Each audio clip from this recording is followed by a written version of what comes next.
দক্ষিণবঙ্গে বর্ষার দাপট আরও বাড়তে চলেছে। আগামী 7 দিন কলকাতা সহ দক্ষিণবঙ্গের অধিকাংশ জেলায় বজ্রবিদ্যুৎ সহ বৃষ্টি এবং একাধিক জেলায় ভারী থেকে অতি ভারী বৃষ্টির সম্ভাবনার কথা জানিয়েছে আইএমডি। বিশেষ করে 4 জুলাই থেকে বৃষ্টির তীব্রতা উল্লেখযোগ্যভাবে বাড়তে পারে বলে পূর্বাভাসে জানানো হয়েছে। আবহাওয়াবিদদের মতে উত্তর পশ্চিম বঙ্গোপসাগরে একটি নিম্নচাপ সৃষ্টি হওয়ার সম্ভাবনা রয়েছে। সেই নিম্নচাপের প্রভাবে দক্ষিণবঙ্গ জুড়ে সক্রিয় হবে মৌসুমি বায়ু। এর ফলে কলকাতা, হাওড়া, হুগলি, উত্তর ও দক্ষিণ 24 পরগনা, পূর্ব ও পশ্চিম মেদিনীপুর সহ একাধিক জেলায় দফায় দফায় বৃষ্টি, বজ্রপাত এবং ঘণ্টায় 30 থেকে 50 কিলোমিটার বেগে ঝোড়ো হাওয়া বইতে পারে। আবহাওয়া দপ্তর জানিয়েছে 5 জুলাই কলকাতায় ভারী বৃষ্টির সম্ভাবনা রয়েছে। অন্যদিকে দক্ষিণ 24 পরগনা, পূর্ব ও পশ্চিম মেদিনীপুরে কোথাও কোথাও অতি ভারী বৃষ্টিও হতে পারে। ভারী বর্ষণের জেরে জল জমা, যানজট, বিদ্যুৎ পরিষেবায় বিঘ্ন এবং নিম্নাঞ্চলে জলবদ্ধতার আশঙ্কা রয়েছে।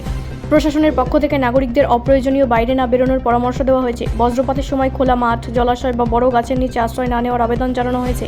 মৎস্যজীবীদেরও সমুদ্রে আবহাওয়ার দিকে নজর রেখে প্রয়োজনীয় সতর্কতা অবলম্বনের নির্দেশ দেওয়া হয়েছে। নগরবাসীর একাংশের মতে বর্ষার বৃষ্টি যেমন গরম থেকে স্বস্তি এনে দেয়, তেমনি কলকাতার চিরাচরিত জলজট ও যানজটের সমস্যাও বাড়িয়ে তোলে। তাই আগাম প্রস্তুতি নিয়ে নিকাশি ব্যবস্থা সচল রাখা এবং জরুরি পরিষেবাগুলিকে সক্রিয় রাখার উপর জোর দিচ্ছেন বিশেষজ্ঞরা।